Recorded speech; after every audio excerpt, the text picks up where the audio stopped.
President Donald Trump is making good on his promise to investigate law enforcement who refuse to work with federal agents as his new administration cracks down on immigration. Tonight, the Justice Department is investigating a sheriff in upstate New York who refused to keep an undocumented immigrant in custody after he pleaded guilty to assault. Meanwhile, across the country, communities are feeling anxiety about when or where immigration raids may happen. Thanks for joining us tonight. I'm Jennifer Meckles. Here in Colorado this weekend, hundreds of people marched in Greeley to protest federal immigration policies today. That rally started at the Weld County Courthouse, then wove through downtown Greeley. Greeley was home to one of the largest ICE raids in state history when more than 250 people were arrested at the JBS plant back in 2006. Many people in that crowd today tell us they have family members in the country without proper documentation. And they say this protest was a chance to show support for their loved ones and show how they contribute to their community. I had a lot of anxiety just because me and my mom are very close, and just the thought of somebody taking her away from me is really horrible. Right now, we as a family are very united, and we are doing everything we can to protect my mom and my sister to stay here with us for the 24 years that they've currently been here with us. Today's protest in Greeley followed similar ones held in Aurora last week. And in response to national reports of potential ICE crackdowns in Denver and Aurora, some state and local leaders are now warning people to be vigilant and informed about their constitutional rights. In an email sent this week, Denver City Council member Sarah Parody warned about potential ICE raids, saying the city is facing unprecedented attacks from the federal government. Local officials stressed while they are receiving no additional information or a timeline for ICE action, their priority is to provide guidance to help people prepare. This is something that should concern us all. And I think it really underscores the importance of knowing your rights, knowing what you are obligated to say. The email itself underscores the urgency that we are feeling in community across the state of Colorado and certainly across the country. The email offers guidance for residents in the event ICE agents show up at their homes. There are more resources and information on our website on this article at 9news.com. To your forecast now, Colorado's getting a break from all the cold temperatures and the snow. We had a beautiful, warm winter day today, and sunshine sticking around for a little bit. We're expecting a mild and warm next couple of days with highs in the 60s. Corey Reppenhagen joins us tonight. Your whole week just has 60s every day on it. It's awesome. Lots of 60s. I mean, tomorrow's going to be a real gem of a day. After one of the colder Januaries we've had in a while, it's definitely going to feel really nice out there. Temperatures already here in the Denver metro area still kind of mild for this time of night, so that's going to get us off and running here, only dropping down to about 31 degrees tonight, 66 for high temperature, and we'll see a little bit more sunshine tomorrow throughout the day as well. So that'll help that 66 degrees feel real nice. And those 60s will carry over into the middle of the week, possibly even to Friday. And it's going to be another windy night in the foothills. So batten down the hatches once again. And that mountain snow that we've had over the last 24 hours will come to an end by about noon tomorrow. I'll have more on the details of that forecast coming up in a few minutes.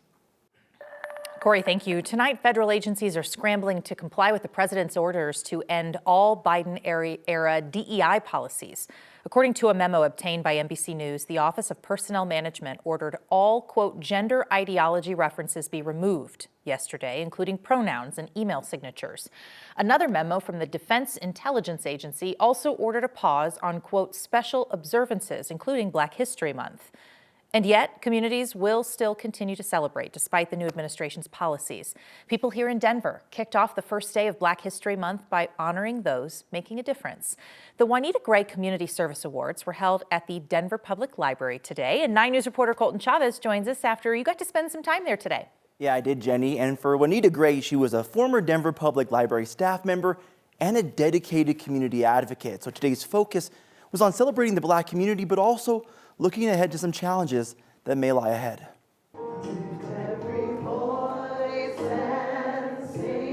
Alone, we can do so little. But together, we can do so much. If I look around And I see all the people that are here that are carrying on my mom's legacy, the work that she did. Work started by Denver community advocate Juanita Gray and continues to inspire the next generation at her annual Community Service Awards.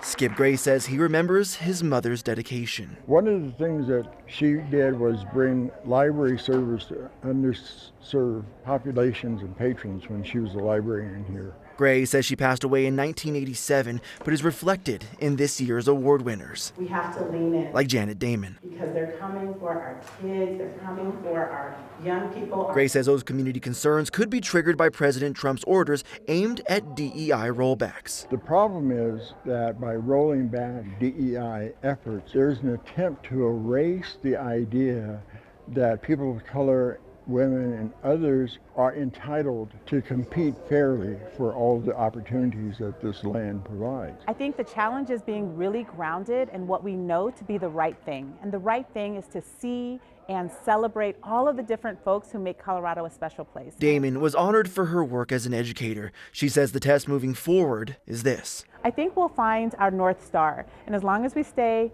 on track and focused on celebrating and seeing our community, I think we'll be in the right space.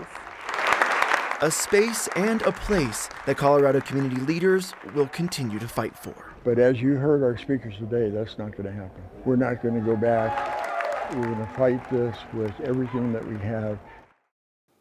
And I want to take this moment to talk a little bit more about Janet Damon. She was actually named this year's Colorado Teacher of the Year, and believe it or not, is a finalist for the National Teacher of the Year as well. Here in Denver, Damon leads different workshops every week that aim to increase access to diverse books and other resources.